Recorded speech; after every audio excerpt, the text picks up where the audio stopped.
sa bayan at sa Diyos. Hatid ay katotohanan at pagbabago. 1458 DCJV. Ang susunod na programa ay hindi kumakatawan sa himpilan ng DZJV 1458. Ito ay may sariling pananaw, opinyon, paniniwala at kaugalian. Inaasahan namin ang inyong patuloy na pagtangkilik.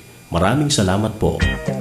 Mga napapanahong usapin sa Calabar Zone. K2, dito may kasiyahang dala para sa inyo. Hatid ang iba't ibang tema ng programa mula Lunes hanggang Biyernes, alas 4 hanggang alas 5 ng hapon. Kasama ang ating mga kaibigan Robert Maico, Sol Lozano at Zen Trinidad. K2, dito. Kapihan, kasiyahan, diskusyonan at dedikasyonan sa DZJV 1458. Kaibigan mo.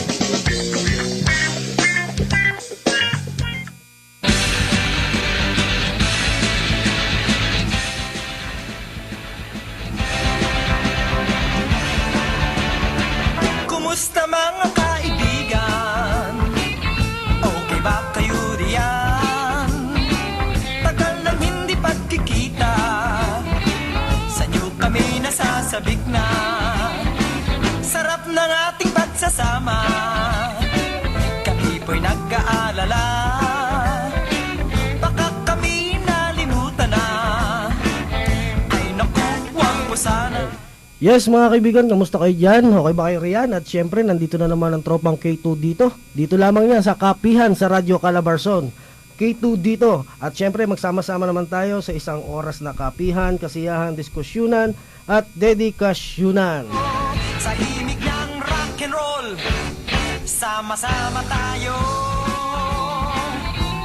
Araw ng Miyerkules mga kaibigan, business at and livelihood ang ating topic ngayon. At syempre, naanyayahan namin muli kayo na makibahagi at upang marinig ang inyong mga kaalaman, kakayahan at kahit na opinion pa man. At syempre, kapi-kapi lang habang may mahalaga tayong pinag-uusapan. Kaya sama-sama tayo sa isang oras na K2 dito.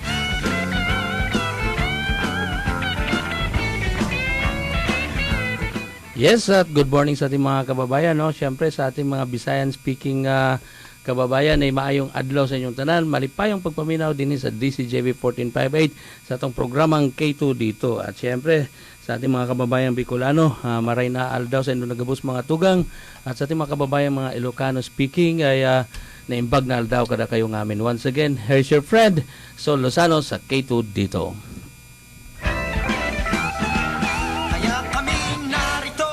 At ito naman yung kaibigang Saul, bumabati sa inyo ng Happy Wednesday. Narito tayo muli para talakayan natin yung business and livelihood on a Happy Wednesday. Himig ng rock and roll, sama-sama tayo. Oh yes, magandang hapon sa ating lahat. Ngayon ay 3 ng Pebrero. So kaibigang Robert, namumula na ang mga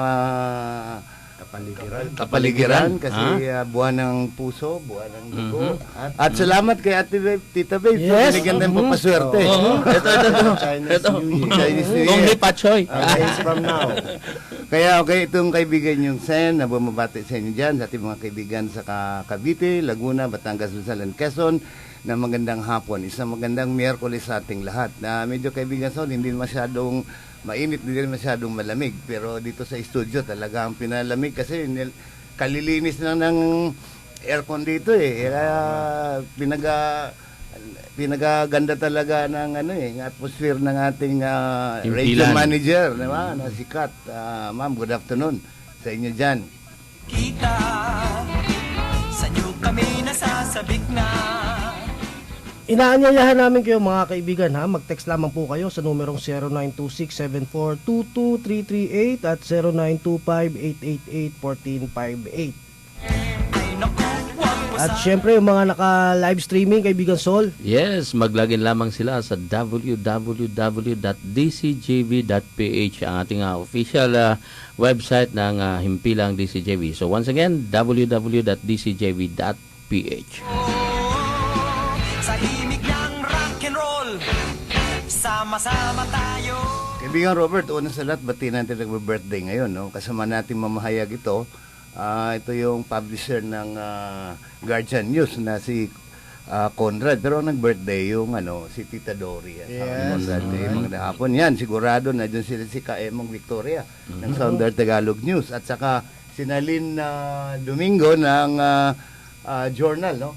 Yes. Tribune Post, no? Tribune Post ng kay Kuya Nani. Magandang hapon nun sa inyo. Happy birthday kay Tita Dory and magandang salo-salo naman dyan. Sa Los Baños lang yan, kaibigang Robert. Yes, Yes, alright. ay, babatiin din natin at lagi nakikinig sa atin. Si dalawa to, si John Vincent at saka si Mr. Vic Pamboan. At saka si Mr. Dick Garay. Yan, mga sipak-sipak ni Kuyang Dick. Oh, nakailang article siya kanina. Yes. Alam mo naman yan, ating kaibigan. Ako na yung totoo din itong kaibigan nating Dick, no, sa police beat. Kasi no less than the House Speaker of the House of Representatives na isa din beat reporter si Speaker Belmonte. Yung pala ang dahilan, kaibigan Sen, na hindi nakakuha ngayong araw ng account number ng natin, kinakailangan natin sa ating Philippines News Agency. Si Rosel nag-comply na, nagpadala na, si Tigray na lang. Yung pala, maraming balita. Alright. At una sa lahat din, babatiin natin ating regional director, no, si General Albano, Richard A. Albano, na magbe-birthday siya ngayong Friday pa naman. Pero kahapon, nagsagawa na si Dr. Pinky Albano ng medical mission. Medical mission, yeah. Kasi advance niya yun Parang pa-birthday niya sa mga kapulisan din. Yan. So, Happy medical, birthday, sir. dental, General Albano, sir. Kaibigan, okay ba kayo diyan? Siyempre, business and livelihood, binabati rin natin ng Department of Trade and Industry, Calabarzon, si Sir Charlie Dahaw. At saka si Mama Toledo. Yes, si Mama RD Toledo Toledo. ang yeah. Siyempre, yung Department of Labor and Employment, Calabarzon, si Mama Campita, no? Oho. Tagal lang hindi pagkikita. Alam mo kaibigan Robert, sa Department of Labor and Industry, meron din silang mga business and livelihood. Yes, oo. They are offering training, perhaps. Yes. One of these days, atin sila makapanayam dito. Kasi marami tayong ating government, ating pamahalaan, maraming programa, kaya hindi lang alam ng mga tao siguro kung paano sila lalapit. Kaya tuloy, tingnan mo, along the way, mayroon na naman dyan, medyo nagpulong-pulong sila, mga pulahan, sabihin nila, mga pulahan, kasi nakasuot sila ng pulahan. Pulangan. T-shirt, Pulong-pulungan. Pulaman. Akala ko, nagba-Valentine celebration na sila Although tayo naman, nakikisampita naman tayo sa kanila kasi yung kanilang talagang pinaglalaban yung contractualization. Yes. Pero alam mo, sana merong mga pagbuksan natin yung isipan, yung tinatawag na the downside and the upside ng contractualization. Kasi para na rin kang nagtatrabaho niyan on shift kasi sa western countries, yung mga tinatawag na shift hours yung pinagtatrabaho nila. Yung ating mga compatriots doon, mga kababayan natin, hindi naman sila nagrereklamo kasi ang mas mahalaga doon, may trabaho sila. So actually, may dignidad pa nga kasi hindi naman porket contractual ka, ganun na lang, Wag nating nilalang kasi ang isang hanap buhay ay talagang kaya ka nagtatrabaho para ikabubuhay, di ba? Kaya nga hanap buhay, hindi man to hanap patay.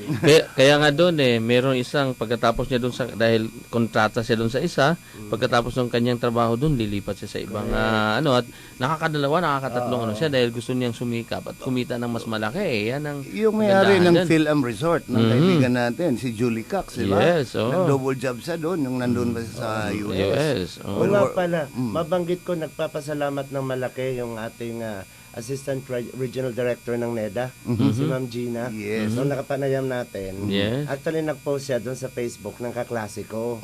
At humanga siya doon sa ating interview at pinaparating niya yung malaking pasasalamat. At yun din yung napulot ko sa kanya na nung meron tayong isang katanungan doon tungkol doon sa contractualization, Yes, yung mga jobs, yung category of jobs. Sabi naman niya yung panlaban lang talaga dyan is yung i-upgrade mo yung skills skills mo. tama. Yes. Diba? Invest in So bagamat yourself. nakakontrata ka na ganito yung skills mo, kung ito naman ay talagang palaguin mo, no? I-upgrade mo, talagang hahanap ka talaga ng diskarte na ma-improve yung sarili mo. Yes. Siyempre tataas din yung kumbaga Yung market talent ability mo, yung, ha? pag-angat mo sa buhay. Yes. So yun. Okay, so yun ang ano natin kaibigang Robert, no, na although amid the mga ongoing crisis na meron na naman to mga missionary, no, so let's pray for them, no, kaya minsan naman kasi they have a mission to fulfill in life, no, we cannot judge anybody else.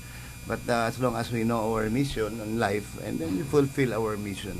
Yes. Kaya iba sa atin, mayroong lalaki, may babae, mayroong gay, mayroong ano. Kasi kaya nga ngayon, wala na yung discrimination. Even in the workplace, yun ang pinaglalaban dyan. Kasi malaki ang discrimination sa workplace. Kung medyo mahaba ang buhok mo, although lalaki ka, but the way you carry yourself, para bang you feel na you're a woman, it doesn't matter as long as pagdating sa trabaho, you can deliver. Di ba, kaibigang Robert? Especially sa mga call center agents, yun, marami dyan eh. They can really easily deliver. Lang, of course, although may mga cases lang din, they have to be warned and alerted. Kasi yun ba, sabi ng ating Queenie, si Miss Universe, no? Pia Worsbach, na yung HIV na laganap ngayon. Na yun naman ay brought about by the lifestyle and in the workplace. Kaya lang, meron din naman ibang klaseng HIV, kaibigang Robert, no? Alam mo ba yung ibang meaning ng HIV? Untap yun eh. Hair increasingly vanishing. Okay. So yun ang ano natin. Now mga kaibigan, alam mo itong ating talamitam dito sa K2 dito, para lang tayo nagkapihan na mayroon lang kaming microphone dito. Kaya normally exchange of views and ideas. But then ang purpose lang talaga natin is how could we improve ourselves? How could we help you also improve ourselves to our program? And eventually also together. Kaya nga collaborative yan, together na palagi kong sinasabi kaibigang Robert, di ba? If I ask you for money, and then I return your money back, nothing, you lose nothing, you improve nothing, okay? But if I give you an idea, I cannot take it back from you anymore. But you have improved the stock of your ideas in your mind, di ba? So, yan ang purpose natin mga kaibigan. Kaya, kasama rin dyan yung kapihan. Kaya, gaya ng dati, in-invite namin kayo, magtimpla kayo ng kape habang pagbalik natin, makikinig tayo sa ating programa, masarap na humigop ng mainit na kape. Okay, alis kami ay babalik.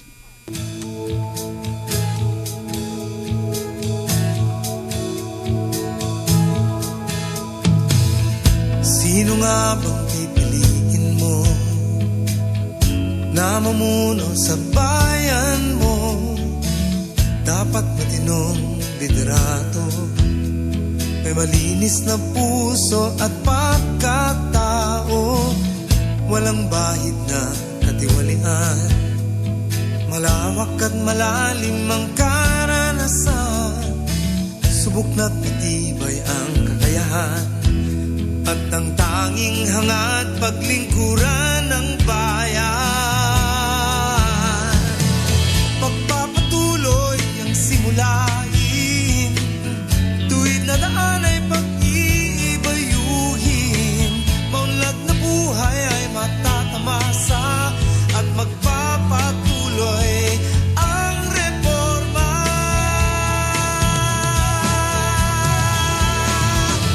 Sa tuwid na daan, tapat ang pamamahala, sa tuwid na daan, walang katiwalian, sa tuwid na daan, may sapat na kabuhayan, may kakayahan ang bawat mamamayan. Sa tuwid na daan, may kaunlaran, sa tuwid na daan, marangal ang buhay, sa tuwid na daan, may kapayapaan, may kinabukasan at pag-asa ng ating bayan. Huwag nang ibalik ang dating gawi, huwag nang hayaang muling mamayani, katiwalian at walang pakundangan na pagnanakaw sa kaban ng bayan. Huwag nang hayaang tayo ay pamunuan ng mga abusado sa kapangyarihan. Huwag nang dulutang tayo ay pagharian ng gusto-gusto ang ating kasarilan. Malayo-layo na rin ang ating narating, ay tutuwid na ang maling gawain. Mahaba pang daang tatahakin, pagpatuloy ang tapat simulain. Magpapatuloy ang reforma, magpapatuloy ang reforma. Sa tuwid na daan, tapat ang pamamahala. Sa tuwid na daan, walang katiwalian. Sa tuwid na daan, may sapat na kabuhayan. May kakayahan ng bawat mamamayan. Sa tuwid na daan, may kaunlaran. Sa tuwid na daan, marangal ang buhay. Sa tuwid na daan, may kapayapaan. May kinabukasan at pag-asa ng bayan. Sa tuwid na daan, tapat ang pamamahala. Sa tuwid na daan, walang katiwalian. Sa tuwid na daan, may sapat na kabuhayan. May kakayahan ang bawat mamamayan. Sa tuwid na daan, may kaunlaran. Sa tuwid na daan, marangal ang buhay. Sa tuwid na daan, may kapayapaan. May kinabukasan at pag-asa ng ating bayan. Magpapatuloy ang reforma, magpapatuloy ang reforma, magpapatuloy ang reforma.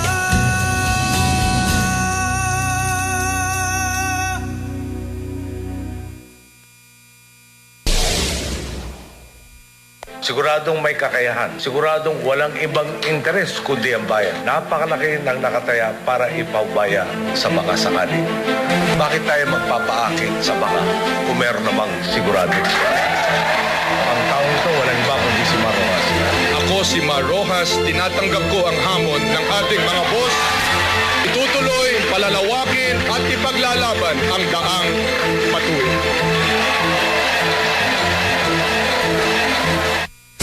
Anak ako ni Mar. Anak ako ni Mar. Anak ako ni Mar. Si Marojas, ang aming ama. Kasi si Mar nagpalaki ng BPO at call center sa Pilipinas. Dahil kay Mar, nagkaroon ng magandang trabaho ang milyong Pilipino. Pati ang pamilya namin, umasenso. Di na kailangan mag-abroad. Di na malalayo sa mga mahal sa buhay. Kaya proud kami. Anak ako ni Mar. Mga napapanahong usapin sa Calabarzon. K2, dito may kasiyahang dala para sa inyo. Hatid ang iba't ibang tema ng programa mula Lunes hanggang Biyernes, alas 4 hanggang alas 5 ng hapon. Kasama ang ating mga kaibigan Robert Maico, Sol Lozano at Zen Trinidad. K2, dito. Kapihan, kasiyahan, diskusyonan at dedikasyonan sa DZJV 1458. Kaibigan mo. Sa DZJB 1458, may kay akong mamuhay na may takot sa Diyos, respeto sa kapwa at pagmamahal sa bayan. DZJB 1458, dito ka na sa may K. 1458 DZJV.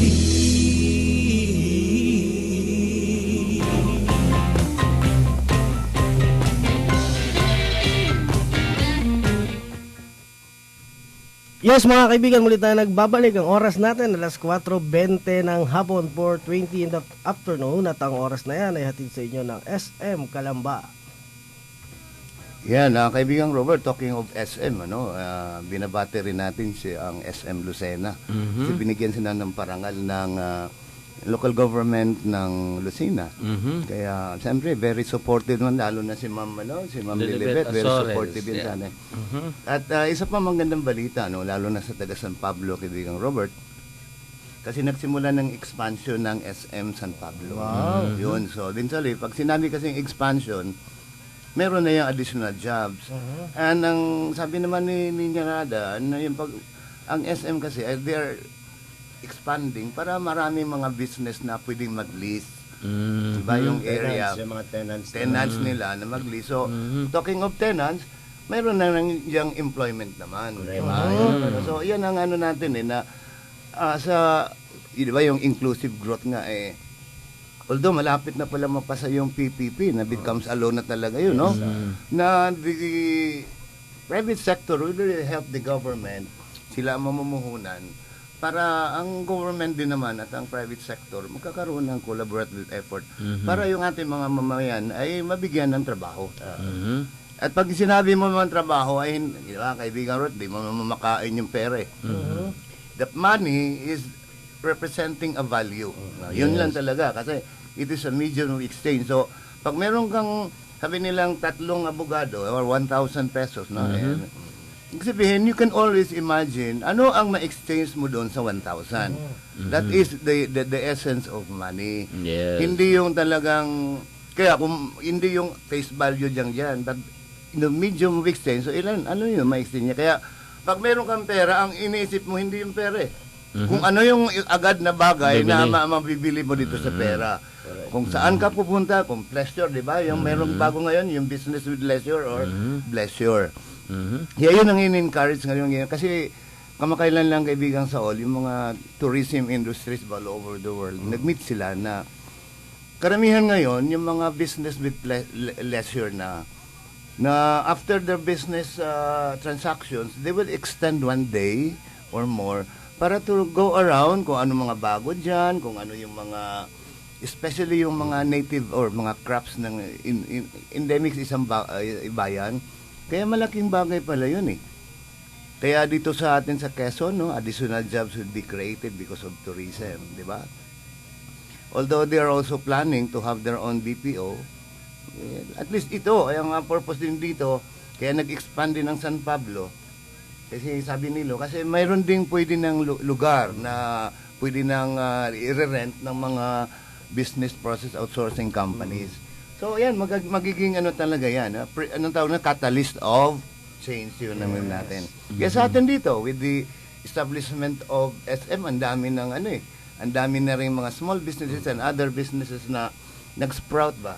Actually, yung contention dati dyan na mamamatay daw yung mga small businesses because malaki nga siya. To think, mayroon din siguro in some like mga, okay, on records, no? Mayroong isang big food tawag nito, restaurant dito na top 10 pa rin siya dati, nasa 1 or 2nd siya sa top taxpayers. Pero of course, ang dami na kasing competition, no? Mga choices ba, food choices. Kaya ang nangyari sa kanya, bumaba siya to 7th place. Pero nandun pa rin siya kasi nandun yung name, nandun yung pangalan. Okay? So, ibig sabihin, malaki na siya, hindi siya masyadong matamaan.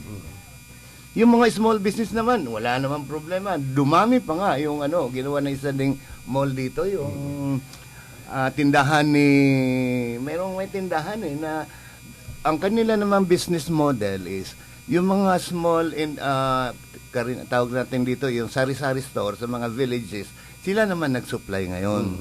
Okay? No, ni Aling Puring. Akala ko ni Aling Tasing, tindahan ni Aling Tasing. Ni Aling Puring. I'm talking lang na yung business model nila. They are not in competition with the other, but they also have their own way of making business and helping yung mga tinatawag ng mga livelihood groups, di ba? Yung may sari-sari sa bahay.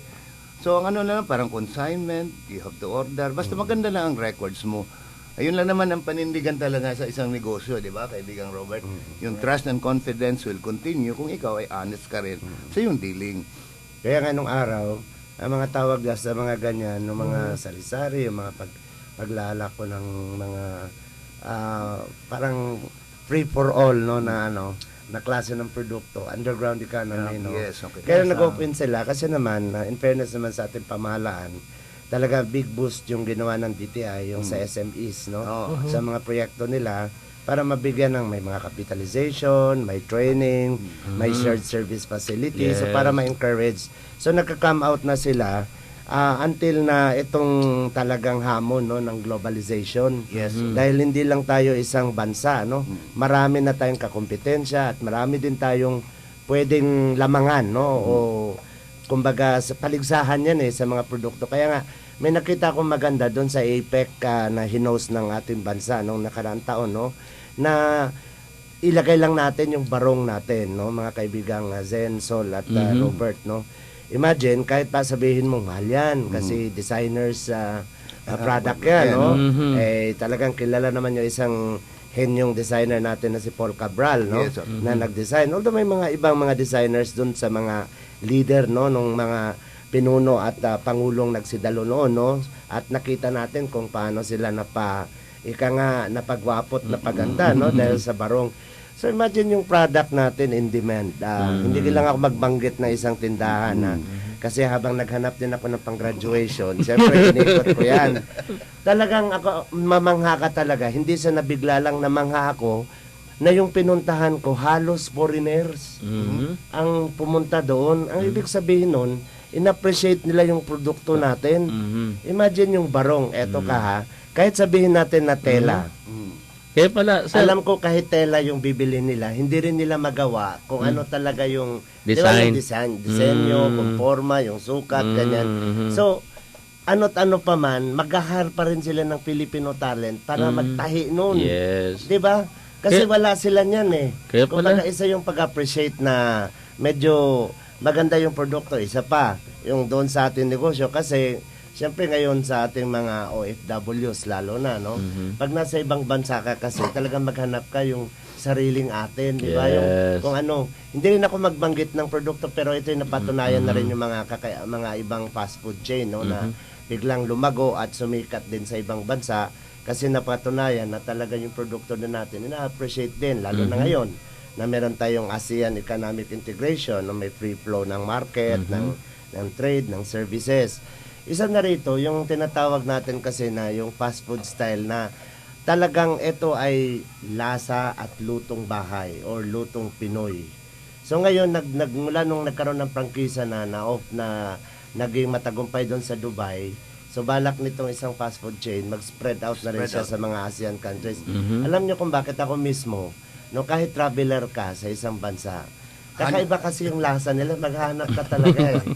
Nung nasa Saudi Arabia ako sa isang coverage assignment, hindi ko talaga ma-gets at hindi ko ma-take yung lasa. Kaya maghahanap ka. Buti na lang meron tayong mga OFWs na marunong magluto the Filipino way. Na-experience mo ba, kaibigang Saul, even in Hong Kong, mahirap kang bigyan ng tubig. Oo. Tubig ang hanapin doon. Tubig Tsaa ang lang. ibigay. Sa'yo. So maghanap ka ng Filipino restaurant para makaano ka lang. Even Sakto. yung mga ano nila, di ba? Totoo yan. Sanay tayo sa tubig sila sanay sa tsaa. Yes. Kaya even sa hotel doon, hindi tsaa ang ibigay sa'yo. Kaya sabi ko, ito isang hamon din sa ating mga sa Pilipino. negosyo, no? Sa mga Pilipino natin na lalo na ngayon, boom na boom yung culinary arts, di ba? Yes. Kung ano-ano na lang mga napapanood natin, Yes. papakinig natin sa radyo, yung mga nag-o-offer na mga recipe nila, etc. Naalala mo kaibigang sinong nasa Erie tayo, di ba? Yes, oo.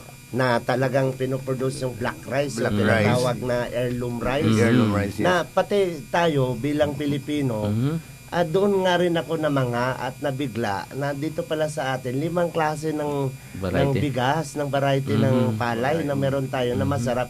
Bukod sa ordinary natin kinakain, yung may black, may kulay na itim, may brown, red, may brown, red. may red, may medyo yellowish, green. Ako sir, naranasan ko magtanim niyan sa amin sa Mindanao. Kasi upland rice yan eh. Sa amin, ano siya, yung hindi siya yung may paddy. Dito kasi may paddy na yun dito eh, pero inano na lang nila. Pero dun sa amin kasi, yung parang hindi kailangan ng tubig hindi kailangan ng tubig marami. Itatiming yan pagkatag-ulan, tapos tusok-tusok ka lang ng lupa doon, tapos bubudan mo lang ng mga butil, yun, tutubo na. Pero to think doon sa Erie, kaibigan Sol, na isang na-observe, ito sa French ship ang talagang naggumawa, no? So, French-Spanish combination yun. Combination, no? Yung paella Kasi yung paelyang itim. Noon lang natin natikman yung paella itim. Pero isang kahalagahan noon, na meron palang pwedeng magawa mula sa rice natin, di ba? Na pwedeng lutuin sa ganun. At nasarapan yung mga bisita natin sa ASEAN countries. Sama ka yung kaibigan na kasi paelyang itim. Kasi karamihan, dilaw eh, no?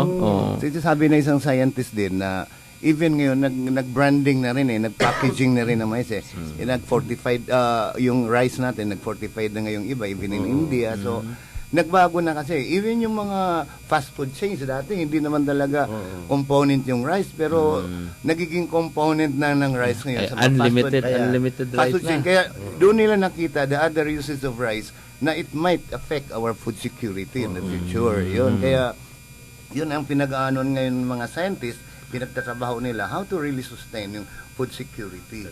Yun. Kaya yun yung isang mahalagang maipaalam natin sa ating mga magsasaka. Kasi syempre pag sinasabi mong magsasaka, parang hanap buhay na lang, Yes, parang trabaho lang, parang okupasyon. Parang nakakaligtaan yung isang koneksyon doon sa business, no? Sa market. Dapat yun yung konektado Yes. Ika nga nung na-share ni Director Mamalu Toledo, no? Value chain. No, mula doon sa kung ano Sa man source. yung klase ng binhi, no? Nung palay na kung high quality siya or high yielding variety, o kaya maski hindi pala yung mga value crops, hindi tayo titigil doon na parang naghanap buhay lang tayo dahil tinanim natin yan. Kahit yung Ang finished isang product nun. connect doon is paano natin i-market. Yes. At yung namang nasa market, kung paano siya gawing negosyo na makaakit ng una yung investor, pangalawa yung paano siya gagawin ng mga Attractive. produkto at attractive, branding, packaging, yun yung labanan ngayon. Yes. Kaya tama yan, maganda sir. sa paksa natin talaga yung business and livelihood. Kaya nga sir yung nung nakita kitang habang nakapo picture doon sa graduation nyo. Hindi para kang para kang foreigner eh. Hindi para kang foreigner kasi. Hindi kasi para kang foreigner kasi feeling mo, mga foreigner ang kasabay ko dito habang bumibili nito Kaya parang sabi ko parang si sir parang foreigner Hindi talagang nakakataba ng puso. Sana kaibigan Zen, kaibigan Robert Cadensol, no? Na tayo mga Pilipino, ay appreciate din natin na meron tayo. There is something na mga produkto natin na pwede natin ipagmalaki. Recently lang, bumisita si Governor Suarez dito sa may Dolores kasi ini-expand, nagpatayo talaga ng expansion yung ginger tea, yung powdered ginger tea natin. Yung salabat natin, di ba? Ngayon, pero ang kaganan kaibigan sa cooperative sila. Isa yung i-enhance natin yung cooperativism. Para there is what we call strength, di ba? Collaborative efforts with other members. No, nakita ni Governor Suarez na kulang pa nga ng supply ngayon ng raw material ng ginger. Kaya even yung neighboring towns ay pinapagtanim na ng mga ginger or luya. Kasi powdered magandang quality, kailangan mo lang naman sa quality at saka yung sanitation, yung magandang facility. Yung isang indication nga, katulad dito sa ating lungsod ng Calamba, kung baga sa one town, one product, kaibigan Sen, di ba, nabanggit na natin noon, na talagang ang produkto pala natin dito ay ube. O, di ba? So, ube. So, ang dami natin mga produkto na ube. Ngayon, parang naalala lang natin yung ube, hindi lang yung ube cake na yema, yung mga ganun, o kaya yung sa ube na talagang yung nasa llanera, di ba? Na ganyan. Pero, kung titingnan natin sa buong taon, anong year na talagang kitang-kita yung ebidensya natin na tinatangkilik natin yung ube. Di ba pag Pasko lang? Dahil doon sa puto bumbong. Di ba? Pero nagtaka din ako kasi kumbaga sa dahil tayo ay gala din, no? Na kapag nag-offer yung mga restaurant, pag nag-order ka, hindi ko rin nakala na hindi na Pasko, may puto bumbong pa rin yung in-offer nila and saleable din siya. So, ibig sabihin, hindi lang siya seasonal. Yes. Yung pwede siyang, kahit ipagpalagay natin na isang produkto ay for season siya, pero yung marketability niya, pwede throughout the year. So, ibig sabihin yan, karagdagang kita sa ating mga magsasaka, mga producer, mga chef na yung mga marunong traders gumawa ng diskarte o mga traders. Mga na yung kasing cooperative ba? Kasi minsan kasi may ugali ang Filipinos. It has been studied in sociology na yung gaya-gaya, di ba? Gaya-gaya ay may nakita siya nag-click dito, gagayahin. So, imbis na yung market lalawak, umiksi yung market tuloy kasi naglalaban the capacity of the market is good only for 3. May 3 stores. Mayroon ng 6 dyan. So, sila ngayon lahat medyo hindi na. So, yan na isang pag-aaral din yan na makakatulong yung Department of Trade and Industry and other government offices. Kasi, tuturuan ka Si biro mo, si Henry C. mismo, no? Yung Vice Chairman, si Hans C. mismo, malaki talaga ang kanyang projection dito sa Laguna. Kasi sabi niya dito, unang-una, ang Laguna talaga ay bustling business community, no? Tapos, malapit sa Metro Manila, so yung transportation, hindi malaki. At saka yung improving tourism. Kaya yun talaga. So, ibig sabihin yung papunta yung tao. Kaya, palawakin din niya. Kasi yung purpose naman din niya, para makatulong din. At isa pa magandang negosyo mag-create dito kasi dahil sa expansion ng kanilang parking area, they can accommodate more than 600 vehicles. So, pwede ka na rin doon, magnegosyo ng transport. Tsaka nandito yung mga malalaking mga organisasyon, no, katulad ng IRI. No, kung makailan lang, kaibigan Sen at kaibigan Saul, si Japanese Emperor Akihito yun. at Empress Michiko bumisita nitong January 29 dito sa International Rice Research Institute. At syempre itong bago nating Director General Matthew Morel, syempre talagang in-entertain, ipinasyal doon sa loob ng IRI. Los Baños, Laguna po ito, mga kaibigan.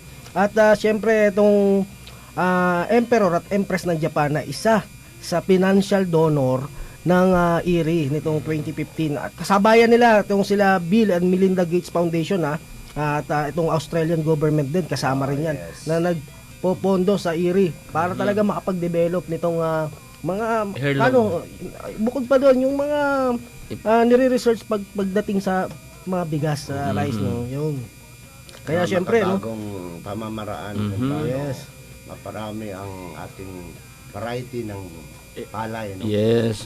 Pero ang focus nila talaga, ibig sabihin tayo ay mapalad na nandito yung world's largest gene bank ng binhi, yung lahi ng mga palay. Syempre, babatiin natin yung mga kaibigan natin sa IRI, di ba? Sila Ma'am Lem, si Charlene Ferranta, etong si si yung dating natin, nanganganta. Si Tony Lambino, sir. Magandang hapon sa inyo. Yan. Alam mo, kasi maganda talaga yung, alam mo kung ito lamang ay maintindihan ng ating mga kababayan, no? Lalo na doon sa mga naghahanap buhay sa palayan, mga magsasaka.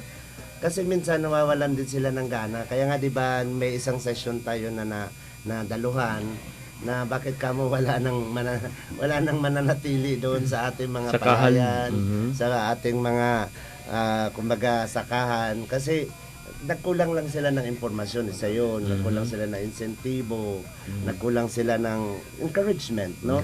Mula sa ating pamahalaan at sa mga donor countries, sa ating mga sponsors, no, na talagang bibigyan sila ng oportunidad upang ito ay maintindihan nila, ma-appreciate nila. Kaya siguro darating ang araw talaga na kung ito ay maglilink talaga lahat, magdugtong-dugtong. Siguro naman hindi para sa akin talagang uunlad tayo ng gusto. Isa sa dahilan kaya sila siyempre para bang iniiwanan nila yung kanilang palayan. Kasi iniisip ng mga magsasaka na nako, maliit ang kita na. Kasi nga, tama yung sinasabi mo, kulang sa insentibo at wala din silang know-how sa paano i-market yung kanilang product na magkakaroon ng magandang presyo. Kaya sinasabi nila, may nag-o-offer naman sa akin na kung iyan ay ibebenta ko na lang yung aking palayan, mas malaki pa kikitain ko gawing subdivision. Kaya minsan bibigyan sila ng ibang option dahil nga, tama doon, yung pinaka-bottom line doon, yung income, no, yung kikitain na dapat na-divert, no? Kasi nga kulang sila, sama yung sinabi mo sir, na kulang sa kaalaman. Okay, marami din naman factors dyan, kaibigan Sol. Isa din yun, no? Pero other factors also, you have to think ng ating lupa ay matanda na. Yes. We have to really, kung titingnan natin sa Biblia, every 7 years, pinapahinga nila yung lupa. Kasi to regain, no? To regain, para man tayo. Yung organic farming, kailangan talaga yun. Pangalawa, tama yung farm to market roads. Kasi ang mga middlemen talaga, yun ang kumikita. Hindi naman yung farmers Kapag ang mga farmers ang kumikita, diretso na yung bagsakan is a good idea. Diba? Para yung mga farmers. And then, the support ng mga municipal agriculturists, diba? Kasi silang may know-how tuturuan yung mga farmers. So, again, magiging pa yan, agrotourism, di ba? Yun ang pinaka doon, offset doon, agrotourism, di ba? Ecotourism, agro-industrial tourism. Kaya karamihan, magtaka ka, ang mga kabataan ayaw mag-farm, pero yung mga retirees gusto mag-farm. Why? Because, wala na sila masyadong stress of saan makakain kasi they have already achieved the pinnacle, then they just want to go back to nature and be with the nature, di ba? And produce something. Kasi ugali, inherent sa tao to be kaya tayo co-creator ng ating Panginoon, di ba? Speaking, konti lang ito sa igay. Because nasa sa atin, ang utak, kamay, ang paggawa din ng gusto natin, di ba? Ang creativity. Ay, kaya tayong kikilos, siya ang tutulong. Sa kanya yun. Pero tayo pa rin tayo ang kanyang kamay. Tayong gagalaw. Tayong gagalaw. Kaya kung wala kang ginawa, ibig sabihin, para kayong sinabi na binaon lang sa lupa. Kaya negosyo din yun, di ba? Ang item doon. So anyway, ganun lang naman yun, isang mga factors doon na pero may mga creative din mga tao. Kung ito nga ang likha ni Inay, di ba? Alright. Yung sa atin sa Cardimaray, kaibigan natin sila mga Manila. Di ba mga indigenous materials, pwede pala magamit yun eh. Yes. Di ba? Eh dati yung mga sabi sa yung tikog, yung mga nito. Eh siyempre lang, wala namang nag-replant kasi ng nito. Kaya nung naubos na sa forest, naubos na rin yung mga design ng mga furniture, di ba? So, Dapat kasi yung mga, kasi syempre, yung mga magsasaka natin, talagang ma-commend ba sila? Yung mapuri sa kanilang ginagawa. Nabanggit mo kaibigan yung, yung Cardimaray. Mga kaibigan, ito, announcement din ito, itong, ngayong second semester nitong 2016 na to actually, mga kaibigan. 2015 ito, awards nung last year, no? Pero ang nomination nito ay last 2015 second semester ito at ang deadline ng submission po para dito sa Natataking Kawani Awards ay sa February 29, 2016. Ang qualification syempre lahat ng account officer at mga may equivalent positions at saka at least 3 years in service sila sa Cardimaray at walang admin case mula nung sila'y na-hire. At syempre, yung commendable attitude sa kanilang mga kliyente at sa kanilang mga kasamahan. Yan ang mga qualification yan, mga kaibigan, yung mga taga-Cardimaray. Yung mabanggit ko rin yung taking off from kaibigang Zen, yung agro-ecotourism. Isang niyan mga kaibigan, katulad nung nagawa na ng ating pamahalaan yung mga farm to market roads. Kasi dati kung dust and rough road yan, yung mga magsasaka natin, kunyari may mga ani na sila sa kanilang mga pananim, sa kanilang mga sakahan, ganyan. Hanggang doon lang sila kasi unang-una wala sila mga sasakyan para i-transport yung mga produkto nila doon sa palengke o sa merkado, So ngayon na mayroong farm to market road na, so meron na ring mga ta-transport niyan. So yung mga middleman's role, na meron silang capital doon sa transport, may ibsan na rin naman yun kasi pwede namang yung mismong kooperatiba din papasok doon para matulungan sila. Now ngayon, may nakita kasi akong experience nung nag-cover ako sa ganyan. Kasi syempre sa palayan, di ba may harvest season, merong off season. Ibig sabihin, tapos na yung harvest, so anong gagawin nila? Di ba mag-aantay sila. Ngayon, doon sa mga parting Central Luzon, at kahit doon sa mga Cordillera region na medyo flat, or plateau area, di ba, uso yun sa kanila, yung mga kuliglig. Yes, okay. So, yung mga kuliglig kasi multi-purpose yun. Pwede mga passenger yun, pwede product, truck o transport, ganyan-ganyan. Pag wala yun, nagdo-double sila as transport sa mga turista.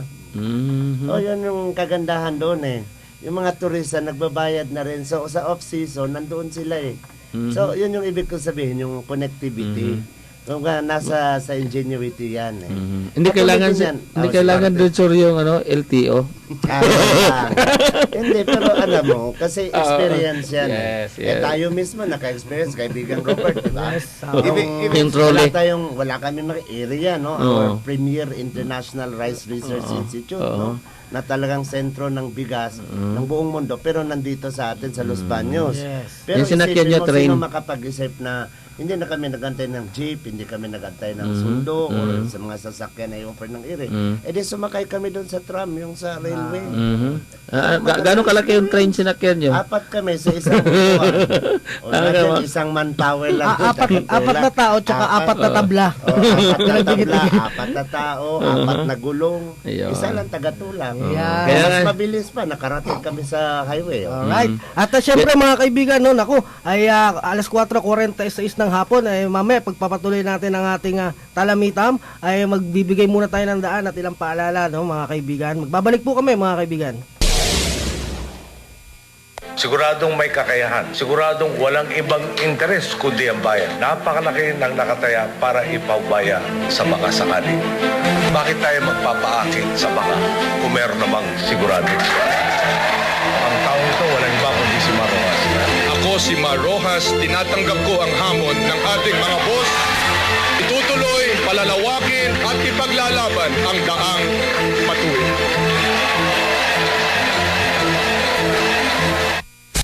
Anak ako ni Mar. Anak ako ni Mar. Anak ako ni Mar. Si Mar Rojas, ang aming ama.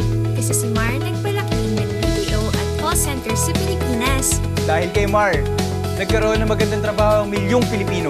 Pati ang pamilya namin, umasenso. Di na kailangan mag-abroad. Di na malalayo sa mga mahal sa buhay. Kaya proud kami. Anak ako ni Mar.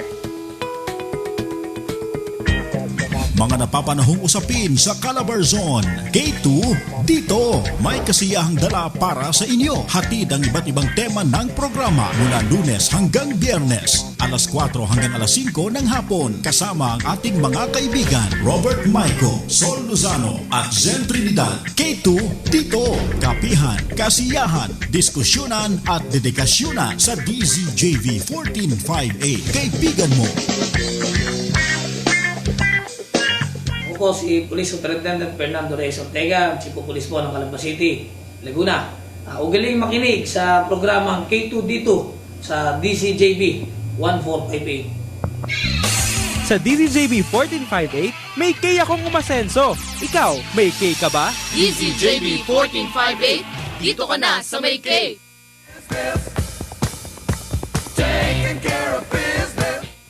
Mga kaibigan, muli tayo nagbabalik. Ang oras natin alas 4:48 ng hapon, 4:48 in the afternoon. At ang oras na yan ay atid sa inyo ng St. John and Paul Colleges. Yes, balikan natin kaibigang Robert no ng example even sa Cebu. Dati yung sa Cebu siyempre puno na doon sa siyudad, no. Yung nagkakaroon ng farm to market roads, no. Doon sa over the top, kasi yung Cebu talaga. Ang nangyari ngayon ay marami na rin mga kainan. Kasi doon magre-rest yun na initan. Gusto na rest and recreation. Punta na sila doon. Yung iba nagba-biking, yung iba nagmamotor. Then nagiging negosyo ngayon yun. Yes. Napakaraming negosyo na pwedeng pasukan kaibigan Sol. Katulad na lang, yan, nakikita natin sa paligid natin yung mga tarpaulin. Naku, napakalakas niyang pagkakitaan niya itong mga panahon na ito. Pero kanina, mga kaibigan, ang chairman ng COMELEC, si Chairman Bautista, yung pagdating ng February 9, pinapatanggal na po yan yung mga mukha nyo dyan, mga tatakbo, mga politikang national, di ba? Sa national. Negosyo pa rin yan. Negosyo tatanggal pag sa mo ilalagay yun, di ba? Ang negosyo dyan, ikaw tagatanggal, di ba? Bayaran ka. Narinig nyo mga kaibigan. Ang dami pwedeng pagkakitaan. Oo, pero yung mga tumatakbo ngayon, patanggal-tanggal na po at February 9, bawal na po yan. Tsaka, no? Lalo na yung paalala na huwag sa puno. Kasi pwede merong common poster area o maski doon sa private. Kasi yung private, hindi naman makailam yung gobyerno dyan. Mga private residence, private subdivisions, nasa homeowners na yon. Pero paalala mga kaibigan, at yung mga politiko, sana huwag naman sa puno. Yung ipapako sa puno. Maawa naman tayo doon. Siguro naman kaibigan Sol, yung mga politician, remind their task force kasi hindi naman sila naglagay, mga tauhan naman nila yun hindi naman nila may check yun. Pero sila, kasi kanila babalik yun sa mukha nila yung nilalagay doon. Hanap buhay ngayon, tagapako ka, kung ano, o nagkakabit ka. Pero kawawa naman ang nagbibigay ng buhay yun, di ba?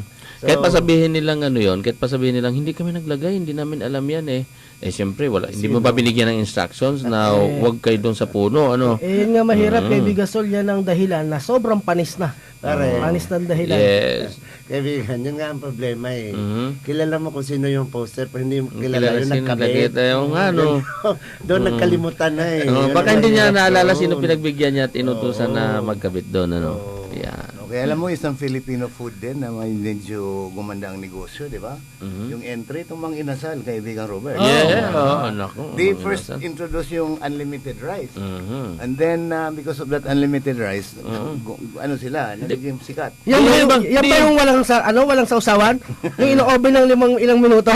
Yan ba yan? Kasi, yun yung nag-text kasi sa atin yung ating kaibigan si Ninya. Sabi niya, yung mga inasal sa San Pablo na lumipat na nasa second floor na. Kaya bumalik na naman kasi nag-renovate sila. Ito ay announcement na naman ito. Yes, kaya pala ganito 'yon. Dahil sila yung unang nag-introduce ng unlimited rice. Kaya ngayon unlimited na rin yung ibang mga fast food chain na nag-o-offer ng unlimited rice. So in business we call it competition kasi I have to yung positioning is very important in business. Kaya one of the key in business is kung saan yung maraming tao, yun ang magandang negosyo kasi location is very important. Kasi even yung by sight lang, nakita yung ano mo, automatic yan mapaprocess sa ating brain. Bigla ka lang nagugutom. Tama yun. Makakita ka lang ng image, di ba? Kaya lang, wag natin kalimutan mga kaibigan, na yung ating Department of Agriculture may paalala rin to be responsible. Yes, responsible. Para medyo yung mga tapon, di ba? Yung mga yung mga tapon-tapon yan, sayang naman. Karamihan sa nakikita natin kasi sa mga kainan na ganyan, pagka ang daming inukuha, tapos ang dami ring sobra, hindi na... Pero bibigyan natin ng trivia kaibigang Robert. Kasi yung inasal, Bisayan word yan ng litson. Ibig sabihin pagka inasal, kaya pag sinabing inasal na baboy, inasal na manok, inasal na itik, ang ibig sabihin nun ay litson. Nagawa ng paghilaw, inasar ang tawag doon, inasar. Inasar, at hindi naluto naasar. Okay. So yun mga kaibigan, yung mga in words of business talaga is find a need and supply the need. That's the very basic principle of business. Kung hindi ka pwedeng magnegosyo kung yun ay sumobra na ang supply sa merkado. Hanapin mo yung isang supply na wala sa merkado, ikaw magsusupply, then you have the exclusivity. If not the exclusivity, pero ikaw nangunguna, ikaw ang meron, so you have a good business. Hindi lang yung gaya-gaya ka. Okay, so i-classify din natin ang sarili natin kasi business also means discipline, di ba? But in effect, makikita mo, ang nagnegosyo talagang lumago ay hindi yung iniisip lang sarili nila. Kundi iniisip nila, sinong mga tao na malpaligaya nila, they could solve the problems of other people. Because in that way, by helping them solve their problems, they will patronize you. Di ba? So yun ang kagandahan. That's why even big corporations, meron silang mga lately tinatawag corporate social responsibility, pero ginagawa na dati yan mga goodwill, di ba? They extend goodwill para yung patronage. Now ang maganda sana dyan, pag-usapan natin na next time, yung how to be able to stand out or position yourself in the face of social media. Kasi dati underground economy, sa ilalim ng mga puno-puno nandun, pero ngayon they are already in the social media. Na buy and sell in the social media, the menace, di ba? The advantage and the disadvantages of in the social media. Kasi hindi naman lahat sa social media ay successful. Meron din namang hindi kasi iba naluloko nga din. So it's been the warning palagi din ng ating Department of Trade and Industry, find out kung scam ba yan. Di ba? Kasi marami nagreklamo Maganda doon sa kanyang, lagay mo sa Facebook, emails, maganda. But then, kukulitin later na hindi ka na makaiwas and to find out pala, hindi pala, hindi naman, ang ibig sabihin, hindi, yung expectation mo ay hindi pala, hindi yun totoo yun, di ba? Mga tawag natin dito, yung kanilang hindi talaga worthy. Okay, mahirap din naman mag-specific, but next time, when we deal with the social marketing, yun ang natin. Yan ay pag-aralan natin ngayon. Announcement mga kaibigan. This coming Saturday, Sunday. Tuloy na yung drone project. Yes. Okay? Yes.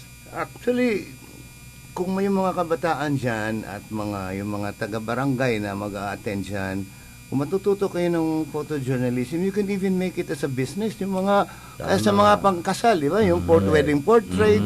As long as you know the basic, pwede mo nang gamitin yun Yes. Either as a hobby to make you yung relieve ng stress or as a livelihood. Di ba? May mga events dyan sa barangay. Kasi mabilis na ngayon because yun na ng mga SD card na lang habang nagpro-program o pinaprocess mo na o ginawa mo na sa printer paglabas nandun yung picture mo. That's a business, di ba? Correct. So, the basic there is you know how saan yung source talaga nang gagaling. Kasi skills training yan. Skills training yan. So, yun Lalo yung- na ngayon, yung kaibigan natin si Revolut Cortez, na international award winning, siya yung nag-alok talaga na ituturo niya yung drone photography.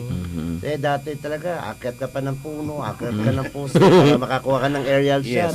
Eh ngayon, may drone technology na tayo. Okay. Kaya medyo naibsan na yung ating Yung pag-akyat ng puno. buhis buhay na hanap buhay. Diba? Naalala ko yung mga maniniyot shot ba? Yung photographer. Para makakuha lang talaga magandang... Shoot ba? Kaya maniniyot sa Bisaya, di ba? Yun. So, ang ginagawa niya, pero mo nakakaawa naman doon sa taas ng puno ng nyug, ng area. Nakatumbling position pa doon. Oo, no? nakatumbling position pa. Okay, talking of maniniyot. Pero may alam mo, hindi lang Bisaya kaibigan sa yung maniniyot. May alam akong maniniyot sa Kalamba. Okay, binabati natin ating kaibigan si Sir Mons Opolencia. Yung nakalagay sa kanyang kasi maniniyot sa Kalamba. Pero yung mga kaibigan mga photographer yun, no, sa Kalamba, no, ganon. Yan ang ibig sabihin nun. At syempre, no, 3 minuto bago tayo magtapos, mga kaibigan. Kaibigan Sen? Yes, kaibigan Robert. Okay, yung ating mga friends diyan sa Facebook, no, huwag niyong ugaliin yung puntahan din ang ating Facebook kasi after our programs, pinopost naman natin doon. At even off tayo sa radio, nandun lang, you can call us up also with the numbers, kung ano ang mga concerns ninyo. We do also public service, no? Hindi lang naman natin because we offer this program to the people talaga na from health, peace and order, business and livelihood, education and technology to governance. These are all basic issues that we face every day. Okay, at siyempre isingit din natin, no, kung kayo naman po ay magre-request, mga kaibigan, no, yung mga kamag-anak nyo dyan, mga kaibigan nyo dyan, barkada, kaklase, na may diferensya sa paa, yung hindi makapaglakad, putol lang isang paa, padaanin nyo po sa programang K2 dito lamang po yan sa DCJB 1458. Kung hindi nyo man po kami makontak sa aming linya ng telepono, pwede po dun sa aming page, K2 dito page, mag-message lang po kayo na nagre-request kayo ng artificial leg. At hanapan natin ng paraan, may mga hanapan donors. natin ng paraan at may mag-donate niyan sa atin, no? Para sa inyo yan, mga kaibigan. Yan. Okay, ito, gaya nito ating kaibigan, babatiin natin si OIC ng Philippine Information Agency, si Carlo Gonzaga, okay? Health buff din ito, every Saturday, Sunday, nagbabike ito. Yes, okay, at saka... At siyempre yung kanyang mga kasama, Tita Lali, si Tita Nori, si Ana, si So, Alan, at saka si Sir Jun. No? Alright, okay, 1 minuto mga kaibigan, at syempre ang magsama-sama ulit tayo bukas, no? Ang topic naman natin ay education and technology, at syempre iwanan na namin umuli kayo ng isang paalala na mula sa programang K2 dito, sa tropang K2 dito, na maging matalino, huwag magpadalos-dalos. Muli ako po ang inyong kaibigan, Robert Maico. Ako naman yung kaibigan Sen. Ako naman yung kaibigan Sol Lozano. Ako naman kaibigang Saul. At kami ang inyong tropang K2 dito!